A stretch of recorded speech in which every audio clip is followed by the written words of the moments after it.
A convite do Mauri, nós estamos aqui reunidos com a Ed Rubinstein, que é uma contadora de histórias que veio trazer seu conhecimento nessa área tão profundo e inspiradora como é de muitos de nós também, que recorreram aos seus vídeos para poder ganhar inspirações. Eu me lembro muito na pandemia também que eu fui uma das pessoas que ficava ali absorvendo os vídeos para tentar encontrar maneiras de gravar nossas histórias e mandar para o hospital também. Então, a gente sabe o quanto é importante, agradecemos imensamente em nome de todos os voluntários e voluntárias e atendidos do nosso projeto, por você ter aceitado o convite gentilmente. E aí, conforme nós combinamos com a Andy, ela vai conduzir a live em cima das perguntas que já foram enviadas previamente, né, respondendo as perguntas, e aí, sobrando um tempinho, a gente tem a oportunidade de também abrir para novas perguntas. A gente tem ela cedeu 1 hora do tempo dela precioso e a gente vai aproveitar ao máximo essa oportunidade, né, de estar com ela. E depois, se você quiser também divulgar para quem não conhece, Andy, o seu trabalho, né? Eu soube que você tinha um curso em formação em aberto, quem tiver vontade de se A especializar Laura está um pouco fazendo. mais. Aí você pode também convidar o pessoal, fique à vontade. Tá Então, bom. agora eu passo a palavra para você. Vou desligar meu fone e qualquer dúvida eu também estou aqui, você pode perguntar. Obrigada, Roseli. Obrigada. Bom, gente, boa noite. Muito boa noite. Fiquei muito alegre, muito contente com esse convite. Uma alegria estar aqui compartilhando meus saberes desses anos de trabalho nesse mundo maravilhoso das histórias com vocês. Vou, vou tentar compartilhar um pouco da minha jornada, da minha travessia, e acho que a gente tem que começar um encontro desse com uma história, né? Não podemos conversar de outro jeito. Então, assim, queria contar para vocês uma história que talvez vocês já tenham ouvido, quem eu conto muitas vezes, mas é um pouco a história que eu me dei conta, quando eu me dei conta do poder e da potência verdadeira deste trabalho, do trabalho com as palavras, com a sacralidade das palavras e como uma fala pode fazer a diferença na vida de uma pessoa. E a gente já viveu isso, todos nós vivemos isso, mesmo que não com histórias, de alguém ter dito uma coisa certa na hora certa para a gente, e como isso é transformador. E as histórias têm esse poder ainda, eu sinto, aumentado, ampliado, porque elas em si são mais poderosas e sabem mais do que a gente imagina. Então, se a gente tiver um bom repertório e estiver aberto para sentir que história cabe naquele momento, elas podem fazer o seu trabalho ainda melhor do que a gente mesmo. E eu vou falar um pouco mais sobre isso, sobre como eu vejo as histórias, né? O que eu vejo que são esses contos tão antigos que estão no mundo a serviço da transformação humana e da nossa vida mais plena aqui na Terra. Então, eu queria começar contando para vocês, especialmente para quem não me conhece, para quem não conhece essa história, que há uns 12, eu conto histórias mais ou menos desde 98. Eu comecei a trabalhar, então, uns 25 anos aí que eu comecei a trabalhar.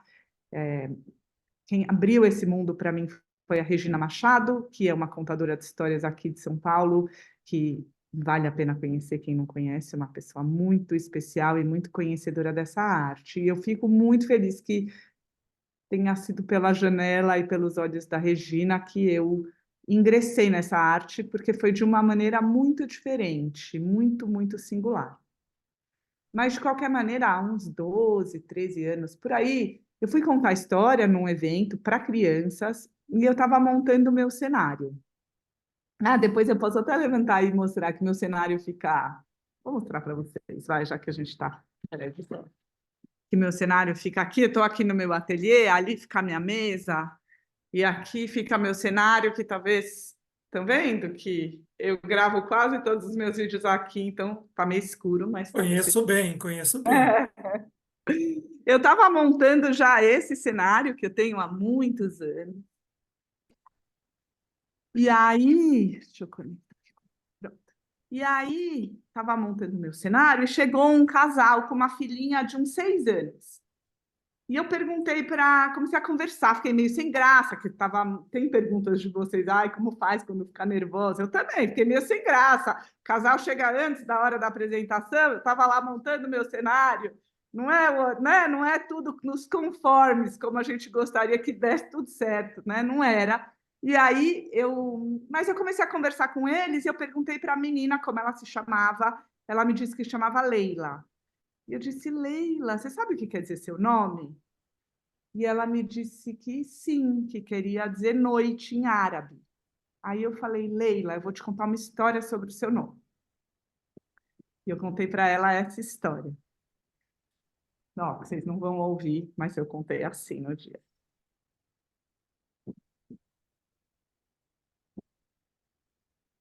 Que dizem que entre todos os anjos lá no céu, tem um anjo chamado Laila. Laila quer dizer noite em hebraico, assim como Leila quer dizer noite em árabe. E dizem que a Laila é a parteira das almas.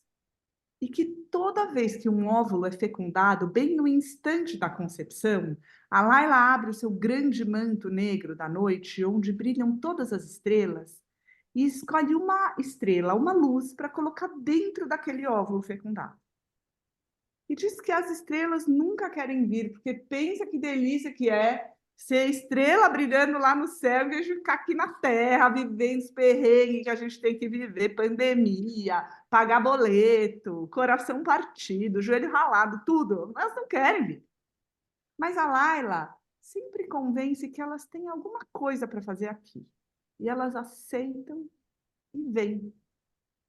Então, aquela estrela entra no óvulo dentro da barriga da mãe e dizem que durante os 9 meses que a criança está se formando no ventre da sua mãe, a Laila acende uma luz em cima da cabeça do bebê e vai contando para aquele bebê em formação toda a história da sua alma.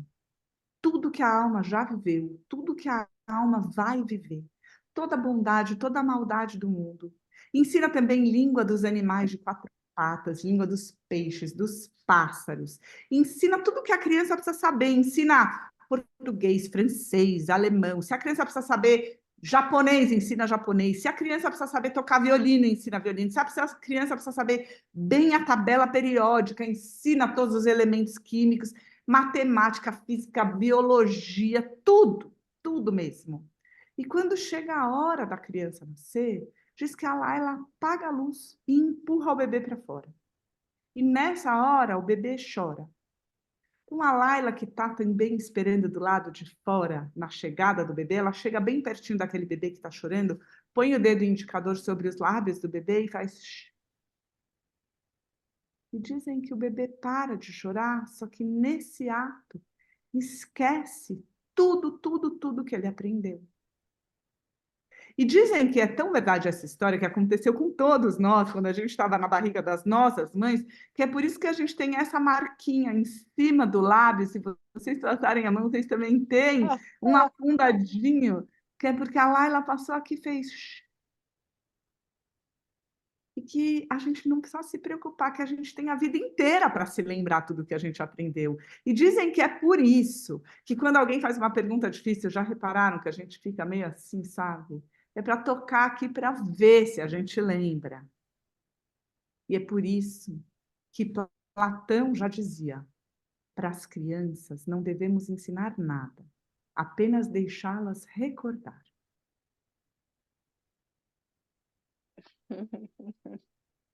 Eu contei essa história para Leila naquela manhã. E depois as pessoas chegaram, o público chegou e eu fiz minha apresentação. Nem lembro que foi minha apresentação naquele dia, mas naquela noite, a mãe da Leila me encontrou na internet. Nem tinha Instagram, não era tão fácil. Ela me mandou um e-mail e ela disse: Andy, eu queria te agradecer pela história que você contou para a Leila hoje, porque aconteceu uma coisa incrível. A Leila queria há bastante tempo aprender a andar de bicicleta sem rodinha e ela não conseguia. E hoje, quando ela chegou em casa, ela disse: Mãe, eu vou tentar andar de bicicleta sem rodinha mais uma vez, porque eu acho que eu já sei, eu só preciso me lembrar. E ela conseguiu. Aí eu gosto de começar com essa história, porque acho que ela muito singelamente mostra a serviço do que as histórias estão nesse mundo, sabe? Da gente se conectar com a nossa própria potência, da gente se conectar com quem a gente realmente é, com o nosso propósito aqui na Terra, o que que a gente veio fazer aqui. Então, esse é o poder dos contos ancestrais. Eles são muito especiais. Eu fico muito feliz que vocês, sabe, que tenha tanta gente trabalhando com esses contos e se debruçando sobre eles e tentando trazê-los para o mundo de alguma maneira, porque eles só ficam vivos quando alguém conta e quando alguém escuta. É assim que eles se renascem a cada instante que alguém conta uma história. Cada vez. E daí talvez me veio aqui de ler, vou ler para vocês, um texto do Ailton Krenak, que está na introdução do meu livro, que chama Terra Imaginária, que ainda não lancei, mas em breve, Contos Ancestrais para Fecundar as Terras do Coração. Começa com um texto do Krenak, vou ler para vocês, que eu acho que é um bom alimento assim para as nossas almas, que é assim. Nosso tempo é especialista em criar ausências. Ausências do sentido de viver em sociedade, do próprio sentido da experiência da vida. Isso gera uma intolerância muito grande com relação a quem ainda é capaz de experimentar o prazer de estar vivo, de dançar e de cantar. E está cheio de pequenas constelações de gente espalhada pelo mundo que dança, canta e faz chover. O tipo de humanidade zumbi que estamos sendo convocados a integrar não tolera tanto prazer, tanta fruição de vida. Então pregam o fim do mundo como uma possibilidade de fazer a gente desistir dos nossos próprios sonhos. E a minha provocação sobre adiar o fim do mundo é exatamente sempre poder contar mais uma história. Se pudermos fazer isso, estaremos adiando o fim.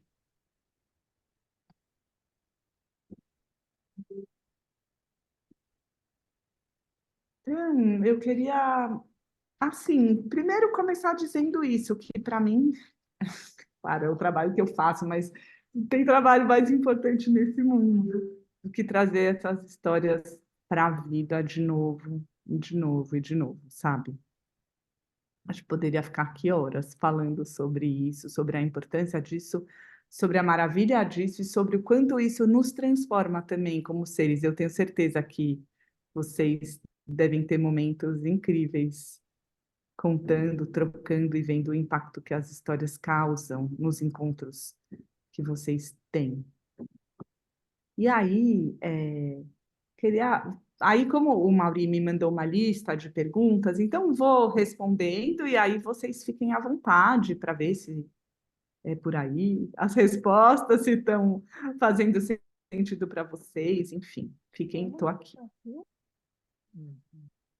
Então, ó, a primeira pergunta que tem aqui é: você usa o sininho para iniciar uma história? É uma chamada de atenção que funciona bem, né? Tem outras técnicas? Então, assim, até contar para vocês que esses sinos, eles se chamam símbolos. E esses aqui são um instrumento feito de ferro. Eu compro de um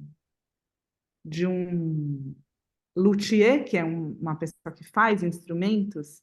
Ele mora lá em Minas Gerais e ele fez esses sinos, ele forja à mão esse ferro, como na Idade Média, assim, você vai lá na ferraria dele e parece que você entrou na Idade Média e ele, sabe, bate com martelo e vai forjando e ficar no fogo, já tem toda uma... É muito artesanal. Para mim, eu gosto de dizer, gente, que assim, as histórias, para mim, elas são como seres vivos. A Laura que está fazendo o meu curso sabe que eu falo isso. As histórias são seres. E quando a gente vai contar uma história, para mim, é como se a gente estivesse entrando na casa de alguém, entrando na casa desse ser, na casa sagrada dessa história. E quando a gente vai entrar na casa de alguém, a gente toca a campainha, a gente pede licença para entrar. Então, para mim, tocar os símbolos é meu modo de pedir licença para entrar nessa história, entrar na casa dessa história nesse momento, para compartilhar, como se eu tivesse pedindo autorização para abrir a casa dessa história para aquelas pessoas que estão ali compartilhando essa história comigo. Então, esse é, assim, poeticamente, o meu jeito de fazer isso. Não é. Sim, talvez traz a atenção, sim, mas eu acho que é muito mais do que trazer a atenção, porque esse momento é um momento mágico. Eu tenho certeza que vocês já experimentaram isso. Você está falando coisas e a coisa está meio dispersa. Na hora que uma história começa, acontece uma coisa mágica. A história, ela é um ser muito potente. Quando a história realmente chega, ela traz uma força maior que a gente mesmo. Assim, a força da história.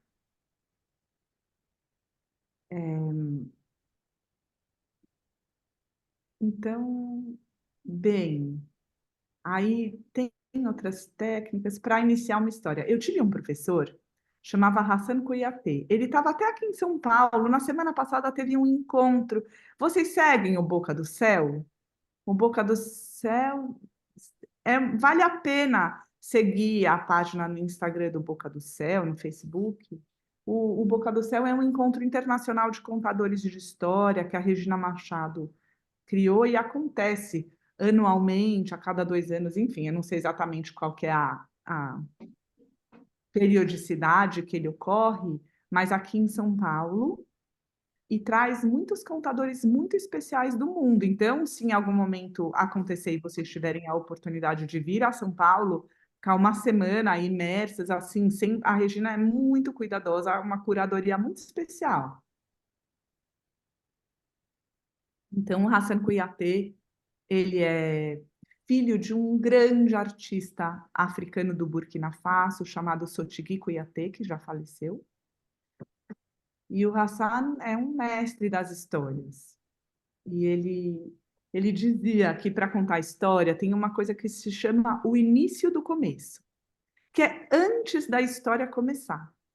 É o começo do evento, o começo do momento. Então tem o início do começo e depois tem o início da história. São duas coisas diferentes. O início do começo é isso, como você cria esse momento mágico? Eu acho que essa pergunta talvez tenha a ver com isso. Como crio este momento? E tudo que eu vou falar para vocês aqui, gente, precisa ficar claro que somos seres diversos, graças a Deus, né? Cada um com suas peculiaridades. Então, a gente precisa, como contador de história, ir descobrindo dentro da gente quais são nossas habilidades. Porque eu poderia dizer, o início do começo bom é cantando. Claro, é bom se você for um bom cantor, certo? Tipo, se você não souber cantar, não é esse, e não é necessário que seja. Eu gosto muito de cantar. É um jeito para mim de chegar, de juntar, sabe? Eu canto, eu toco tambor, eu trago as pessoas para aquele encontro mágico.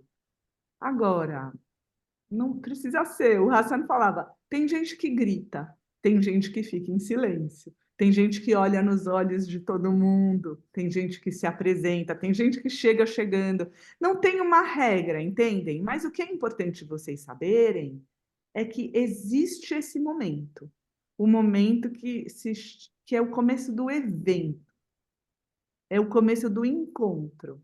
É como quando você conhece alguém e, tipo, aperta a mão antes de começar a conversar, né? Você se apresenta. É o momento das pessoas ouvirem a sua voz, das pessoas começarem a ver se a sua voz é mais doce, se a sua voz é mais dura, se você fala alto, se você fala baixo. É o momento delas irem se acostumando com você e com o que você pretende naquele momento. Se é uma coisa mais engraçada, se é uma coisa mais tensa.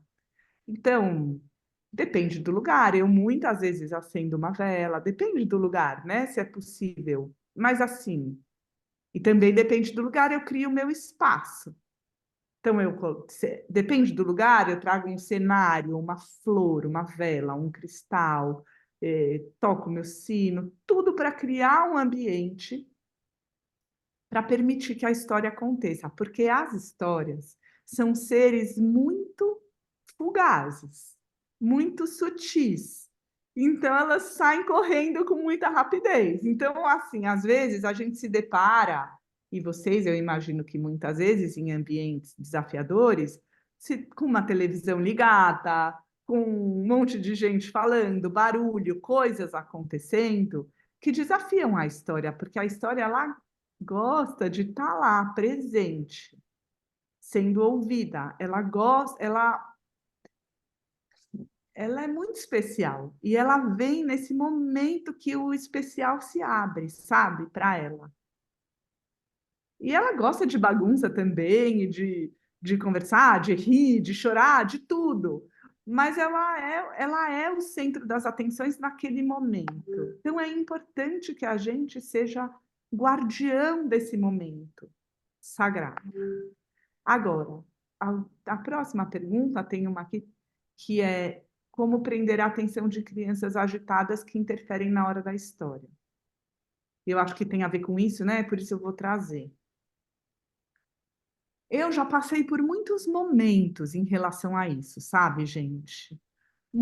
Eu já tentei trazer essas crianças para a história. E eu posso lhes dizer que muitas vezes,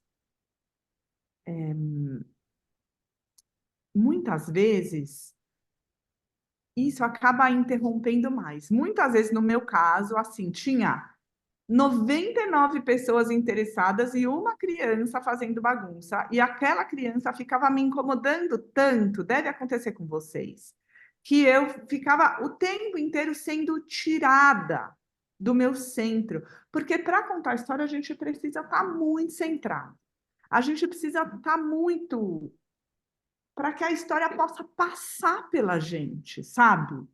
A história não é nossa. Muitas vezes as pessoas me perguntam, posso contar suas histórias? Eu digo, essas histórias não são minhas. Essas histórias são do mundo. São um presente para o mundo. Você conte. Meu dever é ser o melhor receptáculo, o melhor canal para que essas histórias possam passar por mim e que eu possa fazer delas o melhor que eu puder.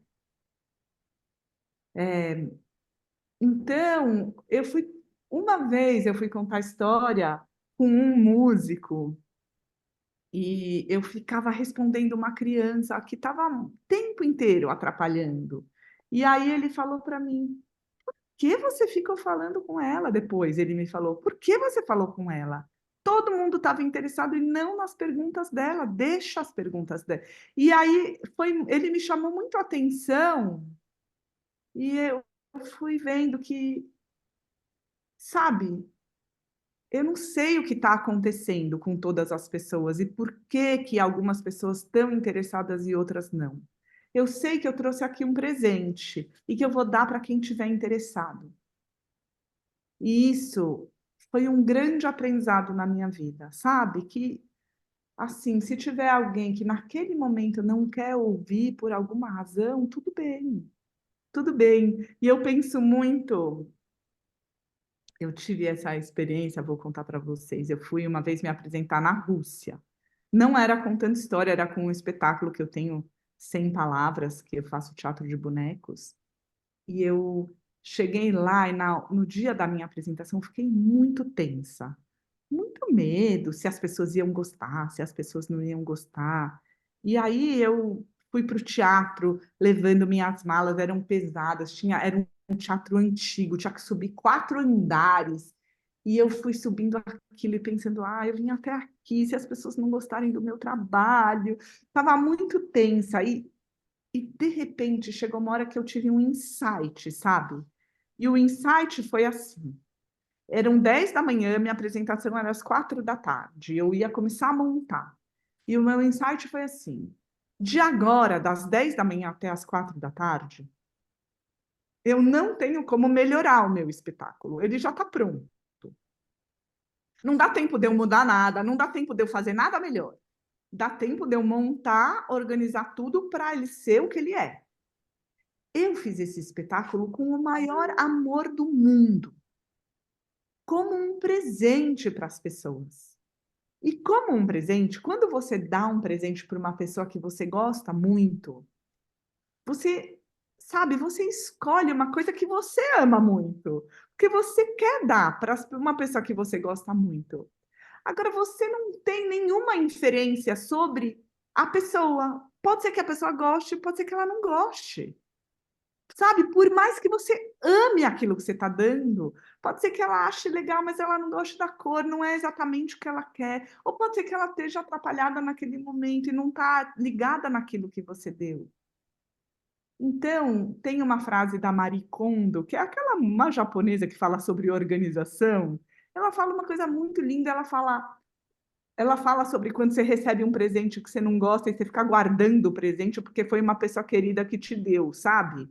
E daí ela fala, o valor de um presente, ele está no ato de presentear.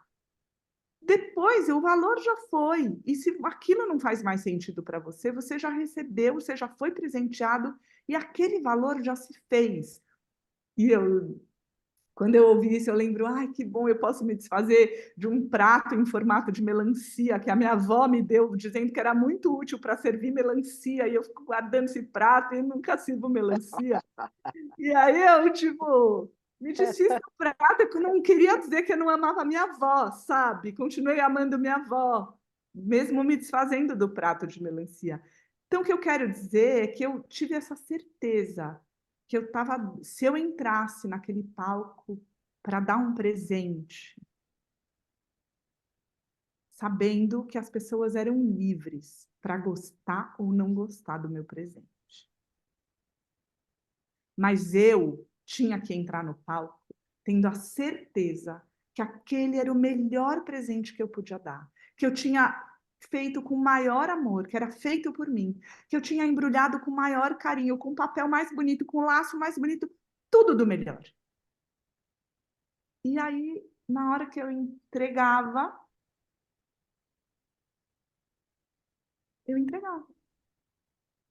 ele não era mais meu. E o que as pessoas iam fazer com ele, as pessoas iam fazer com ele. E aí, gente, eu preciso dizer que a maneira de uma criança ouvir uma história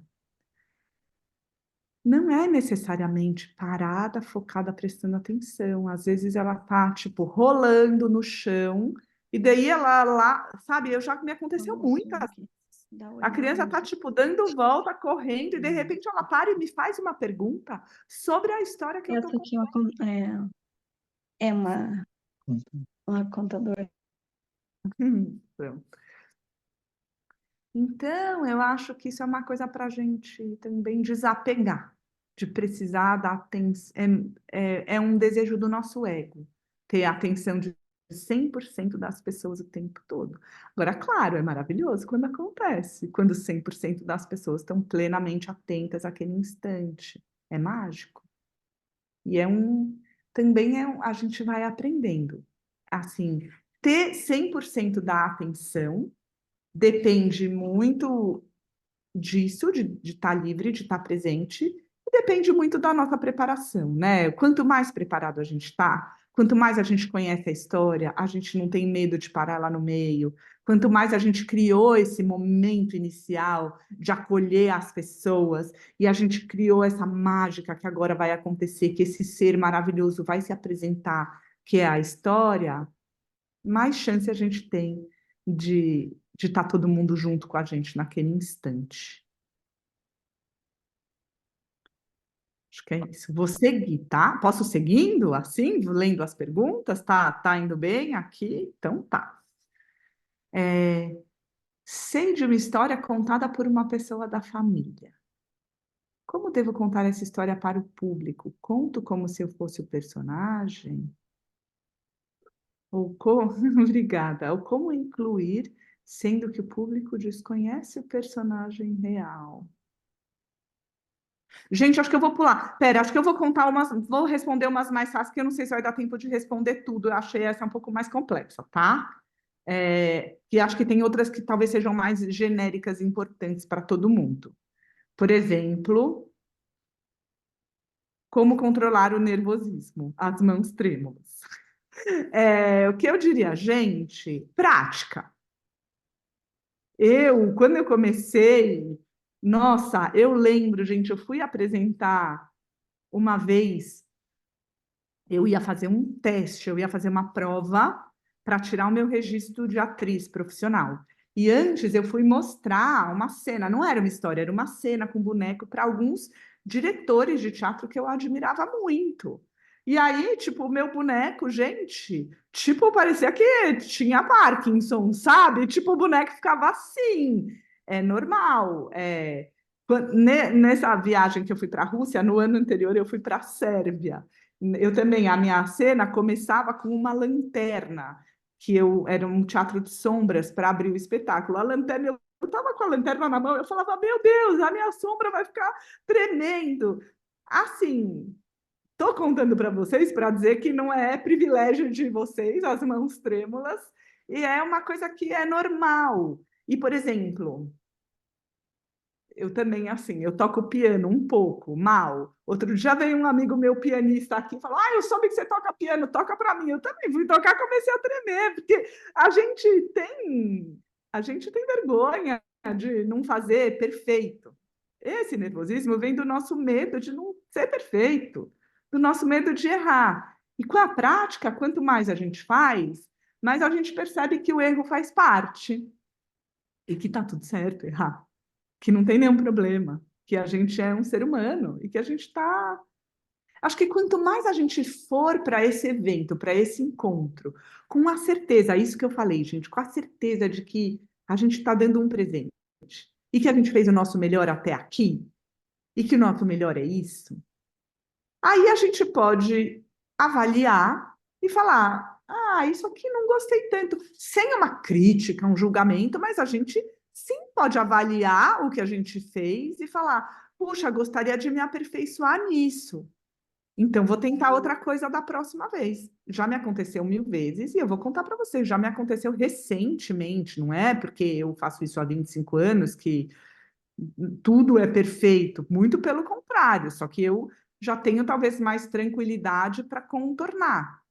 Então, eu fui, por exemplo, faz pouco tempo, faz um mês e pouco, eu fui contar a história numa escola, eram 2 apresentações. E a primeira, nossa, o público estava super disperso. E era uma história que começava com uma música do Vinícius, sabe? Samba da Bênção. Começava, só que era num lugar aberto, que tinha bicho, tinha pônei passando, pavão, nanana. Aí eu falei para o músico que me acompanha, depois da primeira, eu falei: meu, não deu certo esse começo, não deu certo. Mas sem ficar achando, porque o que acontece? A gente fica achando que a gente é ruim, né? Eu achava, antigamente, se acontecia isso, eu falava: eu sou péssima, o começo não deu certo. Não, isso, não casou. Esse começo com esse público, com esse espaço, não rolou. Temos, né, próxima chance, vamos fazer diferente? No caso, a gente tinha outra apresentação na sequência, eu falei: olha, nesse espaço, desse jeito, não deu certo. Vamos fazer diferente? Daí a gente fez outra música, outra coisa, e aí foi maravilhosa a segunda apresentação. Então, assim, né, nada como um dia após o outro, para a gente ir percebendo, testando, e daí, claro, é que eu faço isso profissionalmente, então eu pratico isso diariamente. Vocês fazem isso 2 horas por semana, 2 horas a cada 15 dias, é claro que é diferente, porque é uma qualidade de sensibilidade que a gente vai ganhando. Mas eu diria assim: contem uns para os outros experimentem, façam testes. E se eu contar assim? E se eu contar desse jeito? E se eu usar esse objeto? O que que acontece? E se eu não usar nenhum objeto? E se eu falar só com a... Eu não sei se vocês usam coisas ou não, né? Mas, tipo, se eu usar objetos, o que que acontece? Se eu não usar, o que que acontece? Porque eu tenho um workshop que chama Contando Histórias com Objetos, Armadilha, Maravilha ou Armadilha? Que às vezes é uma armadilha, a gente fica lá com os objetos, não sabe o que fazer com aqueles negócios, aí joga o objeto no chão, aí cai. Então, assim, sempre uma descoberta. Quando a gente está contando história, a gente está trabalhando com um material muito sutil, que é a palavra encantada. É muito sutil.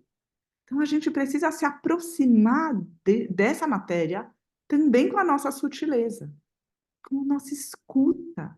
E aí, né, entra um assunto que acho que é muito importante para vocês, que contam em ambientes delicados, pessoas vulneráveis, que é a escuta. Que ambiente é esse que eu estou contando?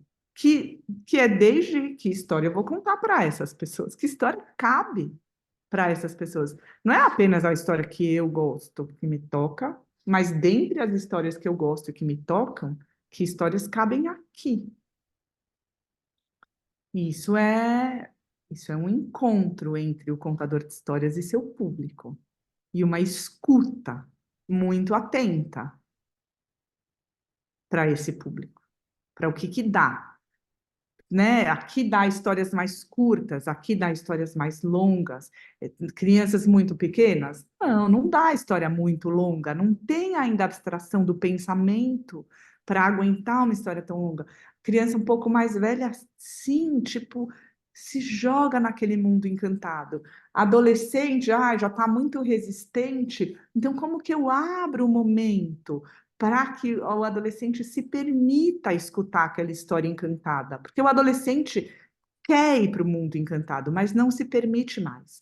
Então, como que eu abro esse momento? Como que eu abro esse encontro para que o adolescente se permita entrar nesse mundo encantado que ele ainda precisa? Uma época tinha uma hashtag adolescente precisa de história. Todo mundo precisa de história. Esses contos, eles não são... Os contos, gente, eles não foram feitos para as crianças. Os contos foram feitos para o ser humano. Os contos são mapas para a gente entrar em contato com a gente mesmo. E para a gente ter uma vida melhor, mais plena. Os contos estão o tempo inteiro recontando a nossa própria história, os nossos próprios desafios, a nossa própria vida. Tá. Aí aqui uma pergunta que acho que é bem específica de vocês, uma dúvida. Uns acham que pode, afinal, pode ou não pode falar a palavra morte? Morreu em uma história contada para doentes vulneráveis em hospital. Gente, aí a pessoa fala que eu costumo substituir por partiu, quando o rei morreu, em vez de falar quando o rei morreu, quando o rei partiu. Eu não sei a resposta. Assim, eu vou falar o que eu acho. Eu acho que pessoas vulneráveis... E eu vou falar o que eu acho, não baseado na minha experiência diretamente com isso, porque eu já contei bastante história em asilo, mas não tanto em hospital, e acho que uma pessoa muito legal para vocês conversarem é a Cristiana Chesky. Eu não sei se vocês conhecem, ela é muito maravilhosa, e ela tem depois, Mauri, eu posso te passar o contato dela, o Instagram. Ela trabalhou muito tempo em hospital, então eu acho que talvez perguntas específicas sobre contar para pessoas em situação de vulnerabilidade assim, ela seja uma pessoa bem legal para vocês conversarem numa outra live, em outro momento. Ela é um amor. Mas, de qualquer maneira, eu vou falar para vocês a minha experiência, simplesmente tendo visto a morte de perto. Eu até, quando o Mauri me ligou, uma amiga minha muito querida, da minha idade, tinha acabado de morrer repentinamente, e a Laura, que está fazendo meu curso, eu acho que já sabe que eu perdi meu pai muito cedo. Então, eu tive esse contato com a morte muito cedo na minha vida e me deparei com este tema, numa idade que as pessoas, meus colegas, meus amigos, não estavam se deparando. Então, o que eu posso dizer a partir desse lugar, de conhecer a morte deste lugar, é que as pessoas que estão muito doentes, vulneráveis, elas já estão em contato com a morte. Elas já estão se debruçando sobre essa questão, quer elas estejam falando sobre isso ou não. E, se for possível, se você, contador, tiver tranquilidade, essa questão é muito mais para você, contador, por você, contador, do que pela pessoa. Porque a pessoa, ela já está se deparando com a morte. E ela já está se perguntando o que é a morte, o que é a vida, quanto tempo me resta aqui. E as histórias, como as histórias, elas falam sobre este mundo, mas elas são recados de um mundo suprassensível, não há nenhum problema. Eu acho que não há nenhum problema em falar. Agora, claro, se você estiver tranquilo, eu acho que essa questão é muito mais nossa, né? Da gente dar conta desta palavra morte. Da gente dar conta. Mas a verdade é que quando uma história fala de um rei que morreu, ela está falando de uma coisa que se encerrou.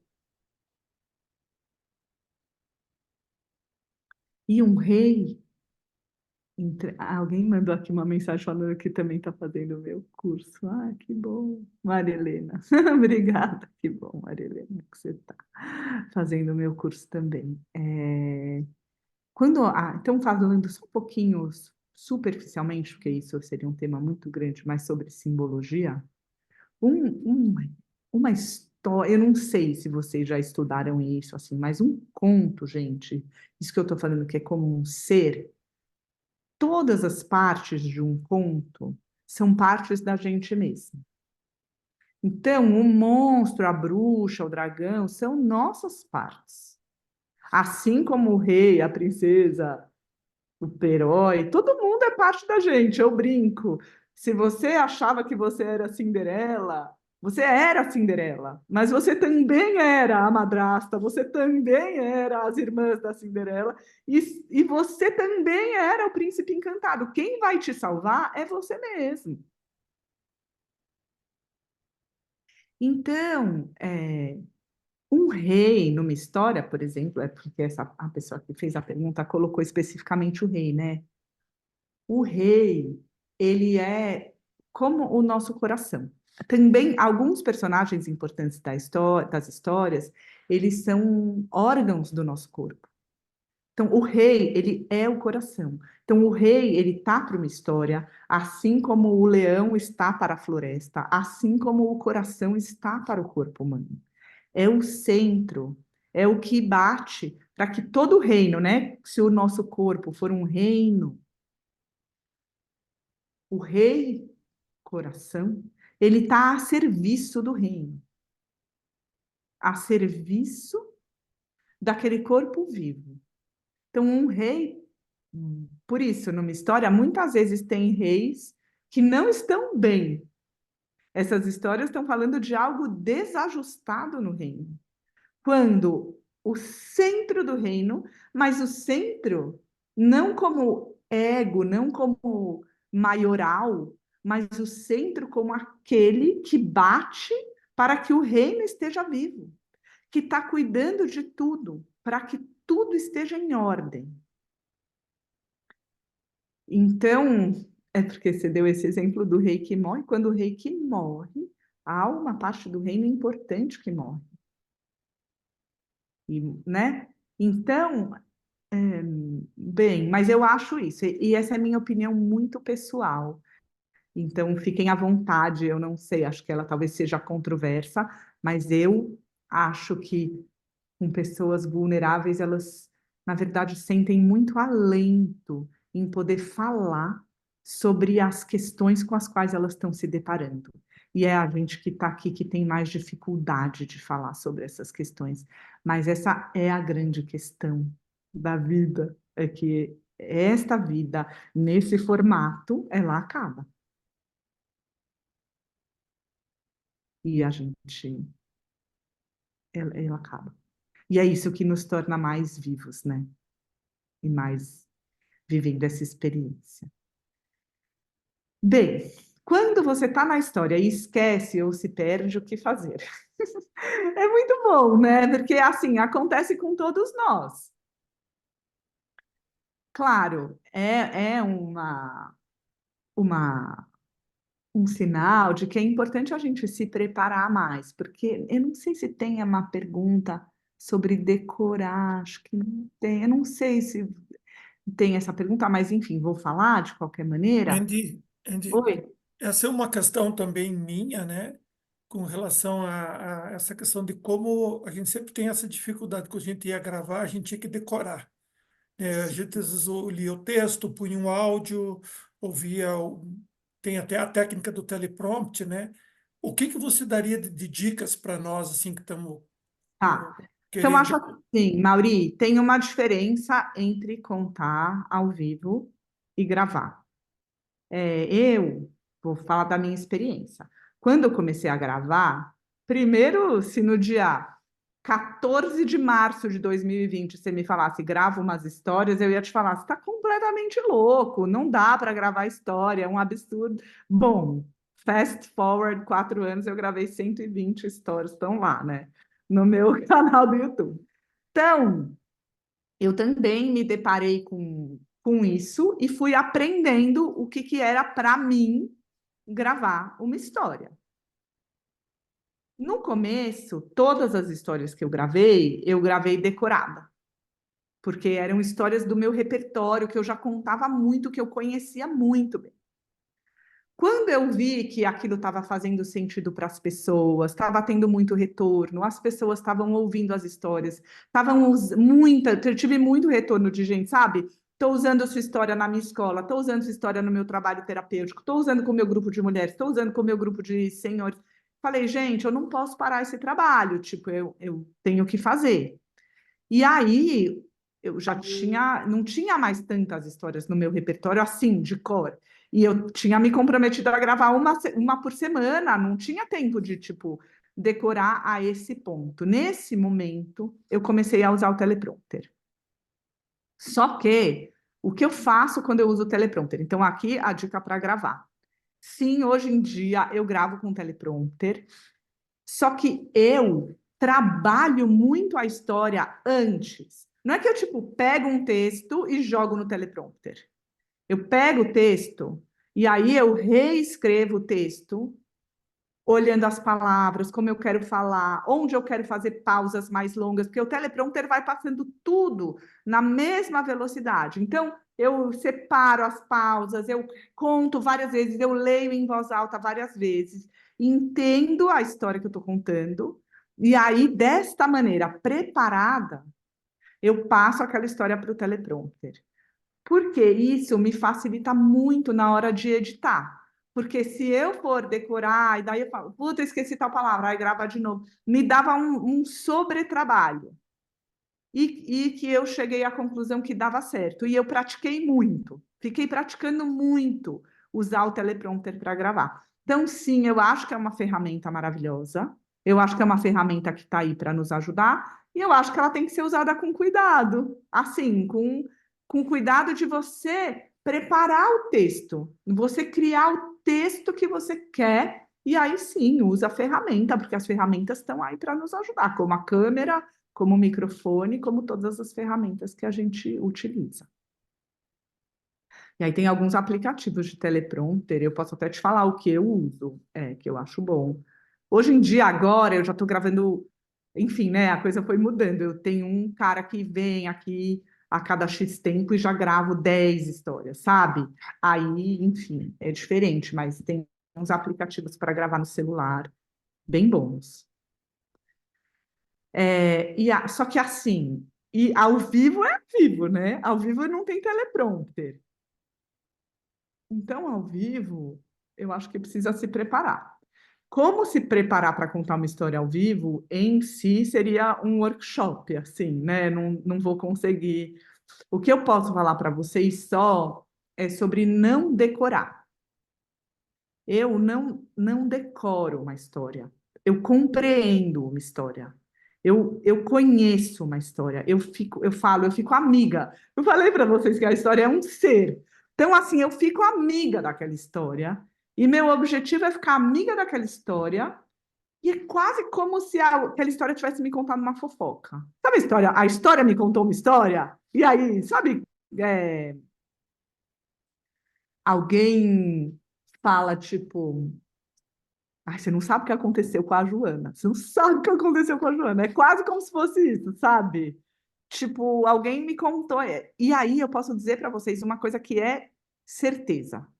Quando você ouve uma história e ela entra, ouve uma história bem contada, ela entra no seu corpo e ela ocupa muito mais lugares do seu corpo, é muito mais fácil você recontá-la do que quando você lê um texto. Vocês entendem? Tipo, você pega uma história, lê e fala, ah, vou contar essa história. Se vocês ouvem uma história que eu contei, tenho certeza que é mais fácil você lembrar, e vou te contar uma história que a Andy contou, do que contar uma história que eu li num livro. Tipo, para contar entre vocês, estou pensando em contar tal história. Porque quando a gente ouve, ela entra em vários lugares do nosso corpo, por vários canais. Não, e quando a gente lê, a gente usa muito mais o lobo frontal, sabe? É diferente. Então, uma sugestão, por exemplo, é gravar, sim, a história, gravar áudio e escutar, se escutar contando. E, sabe, gravar você lendo e daí escutando e ouvindo essa história para ela ir entrando por outros lugares em você. A gente fazia muito isso no começo do nosso trabalho. Acho que você perguntou aqui se eu tenho um repertório. Sim, eu tenho um repertório que é bem grande já, porque trabalho há muitos anos. E vez por outra, eu acrescento, né, novas histórias no meu repertório, encontro uma história, outro dia ali, uma história linda, maravilhosa, falei, nossa, quero contar essa história.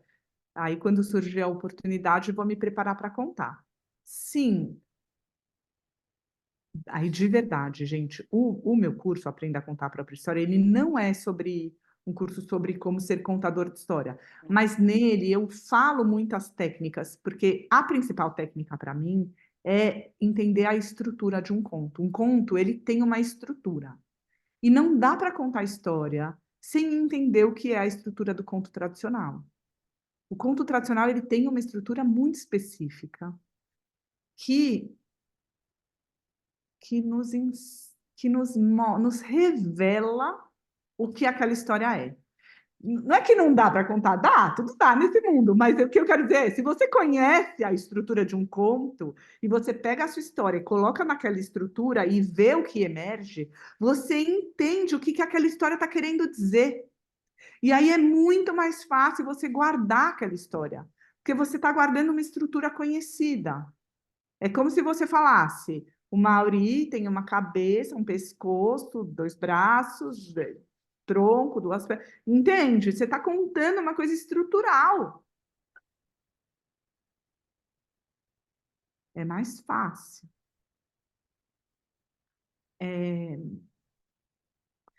E aí, o que eu acho? Aí você se perde menos, porque essa pergunta, quando você está na história e esquece ou se perde o que fazer, o que acontece? Eu não sei se vocês já foram para cidades históricas, não sei se aí onde vocês moram, mas tem aqueles lugares, tem aqueles guias que decoraram, sabe? Essa igreja foi fundada em 1797, pintada por Aleijadinho, Aleijadinho era...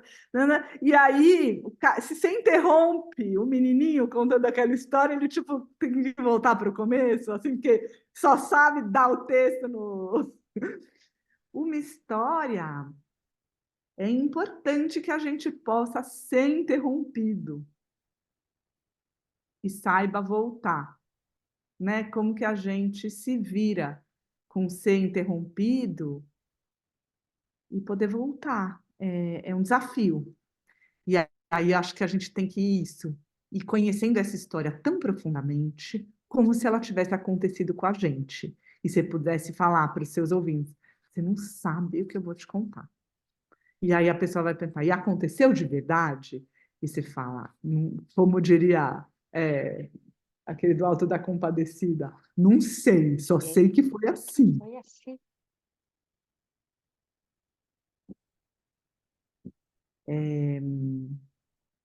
Bom, a gente está aqui finalizando. Então, como esse negócio de esquecer a história, eu vi que tem bastante gente, né, perguntando isso. eu ia falar para vocês também assim, relaxa, gente. Tipo, todo mundo erra. Pode falar, nossa, esqueci.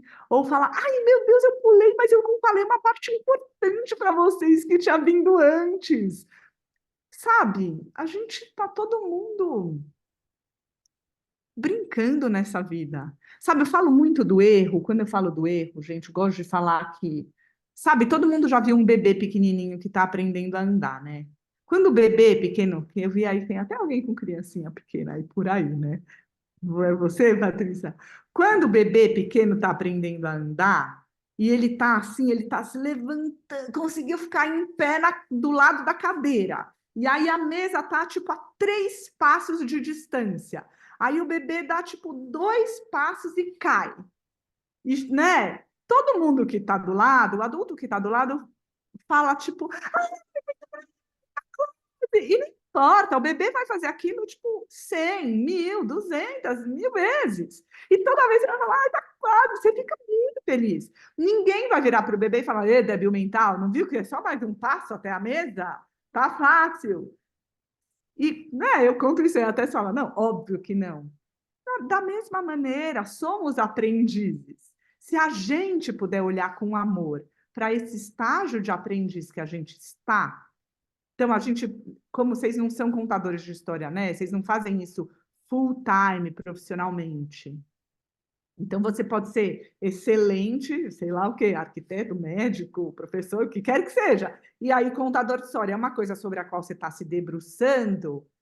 Se a gente puder olhar amorosamente para isso e falar, puxa, eu esqueci essa história. Esqueci de novo a história. Você acredita que esqueci?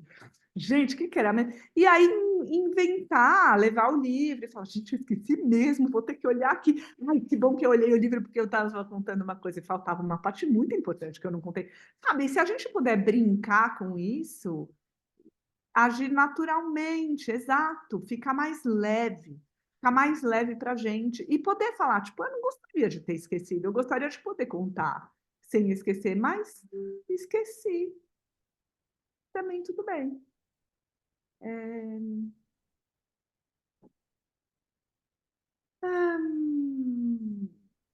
Andy, Roseli, eu vi que está dando o nosso horário, eu também não quero prender ninguém caso não se possa estender, né?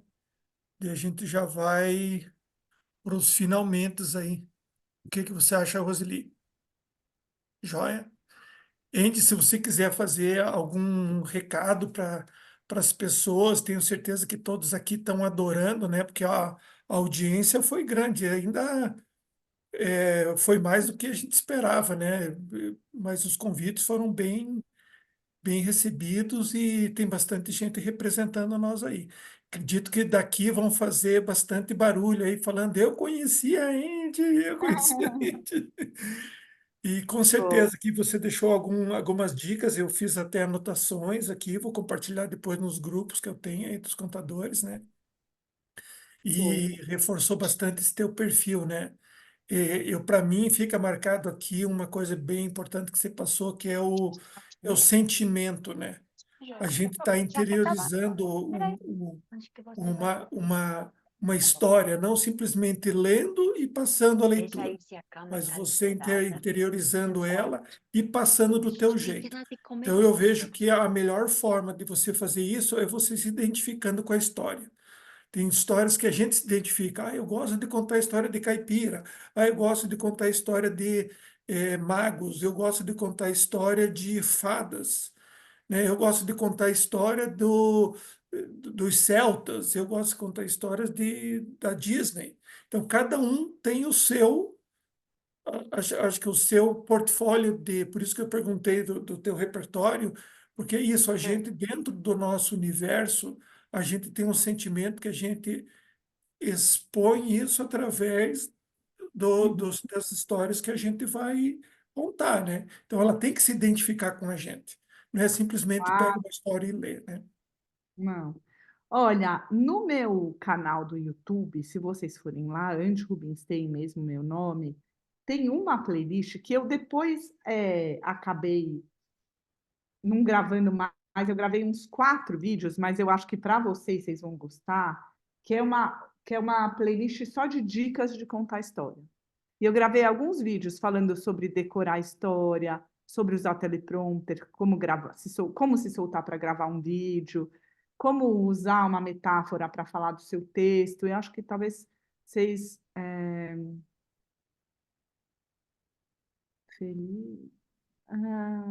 eu que descobri hoje que um colega de teatro meu conhece a Andy. Felipe Domiano. Ah, que legal, Douglas, que bom. Ô, gente, assim, ó, para falar uma última coisinha sobre... Ah, vou só falar do meu curso, só para vocês saberem, porque eu acho que pode ser legal para vocês. O meu curso, ele fala mais das histórias sobre esses seres, esse ser sutil que nos ajuda a recontar nossa própria história, né? Esse é o meu curso. Como os contos ancestrais podem nos ajudar a contar melhor a nossa própria história. E ele está rolando agora e provavelmente vai ter outro no segundo semestre. Assim, se vocês me seguirem no Instagram, vocês vão ver, eu sempre divulgo. Eu acho que é um jeito muito lindo de penetrar assim no mundo das histórias. E a outra coisa que eu estou querendo fazer, mas só no segundo semestre também, é uma coisa de trabalhar uma história por mês. Pegar uma história todo mês e trabalhar simbolicamente essa história, tipo, em encontros semanais. Não sei ainda, estou organizando como que eu vou fazer isso, como que vai caber na minha agenda, mas é porque acho muito legal, primeiro porque é um tema maravilhoso, as histórias, e segundo, para vocês entenderem assim a dimensão desse mundo. As histórias são muito profundas, sabe? As histórias, elas não são passatempo, gente. Esses contos ancestrais, eles são mensagens de um lugar secreto para a gente mesma. Eu falo, eles são mensagens da Laila, para a gente não se esquecer de quem a gente é e o que a gente está fazendo aqui. E eu acho que o trabalho que vocês fazem é muito lindo, porque tem a ver com isso, né? De vocês irem voluntariamente compartilhar esses contos com, com pessoas em situação de vulnerabilidade. Então, que lindo que vocês possam fazer isso com muito amor, assim, e sabendo que é uma coisa muito especial. Compartilhar para mim, assim, os contos são o tesouro da humanidade, sabe? Que está guardado e que a gente abre esse baú mágico cada vez e compartilha. E aí, última pergunta, se eu uso objetos, artefatos para contar, eu uso e não uso. Eu gosto muito de contar histórias sem nada, sem nada. Eu acho que é um privilégio para quem escuta poder contar simplesmente com o seu mundo imaginário e entrar naquelas palavras e, sabe, viajar naquelas palavras. Ao mesmo tempo, depende da idade, de criança, de coisas, é bom ter alguma coisa, né, para sustentar aquele tempo. Então, às vezes eu uso, às vezes eu não uso de acordo com onde eu vou. Eu acho que isso tem a ver com uma escuta do público. Saber quem é seu público e saber se aquilo cabe ou não cabe. Não é sempre igual a maneira que a gente conta. Depende muito do nosso público. Então é isso, gente. Acho que é isso. Muito, muito obrigada pela presença. Espero ter contribuído para o trabalho de vocês e que vocês sigam nesse mundo maravilhoso das histórias, muito especial. Obrigada, Angel. Muito obrigada pelo presente de hoje. Diferente daquela criança que muitas vezes fazia bagunça na hora da história, nós ficamos aqui com os olhinhos e os ouvidos super atentos. E eu ficava observando os rostinhos assim deles. E para a gente é um privilégio muito grande ter essa oportunidade de um encontro contigo. E que colhemos muito, né? E vamos lá em torno de busca de novos aprendizados também, seguindo seus vídeos. E esperamos o lançamento do seu livro também, porque já viu, pelo tamanho, vamos ter histórias muito interessantes para contar do seu livro.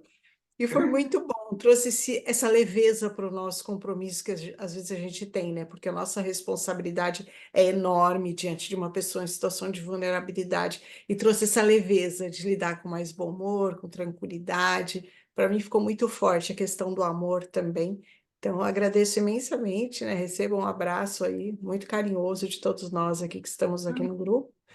Então, que possamos ter novos encontros, né? Que sejam até breve. Sim. E, olha, eu queria falar uma coisinha só para finalizar sobre essa coisa da vulnerabilidade. Sabe que eu sinto que a gente somos todos vulneráveis e que a gente esquece, né? Claro, às vezes a pessoa está numa situação mais vulnerável naquele momento, mas quando a gente se coloca vulnerável e também diz, olha, eu também não sei tudo. Eu estou aqui compartilhando o que eu tenho para dar, com muita amor e dedicação. E aí a gente tira um peso. Porque não é para ser lindo, né? É para ser um encontro. Sim. Então, vamos todo mundo sorrir para a foto. Eu vou dar um print da tela na hora que eu achar a tecla. Quem tiver com a câmerinha desligada, se puder ligar.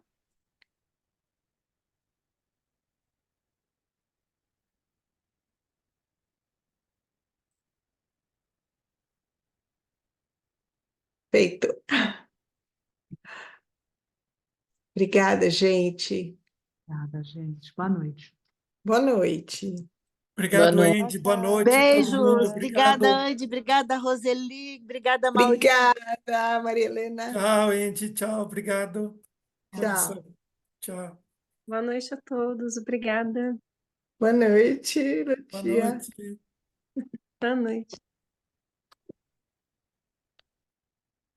Tchau, Cris. Tchau, fala Gente, tchau. Tchau, muito boa noite. obrigada, viu? Boa noite, menininho. Menininha. É, minha filha. Tchau, beijo. Tchau, Linda. fofa. Boa noite. Boa noite. Boa noite. Tchau, Roseli. Tchau. Tchau, Mauri. Tchau, Lau. Obrigada. Tchau.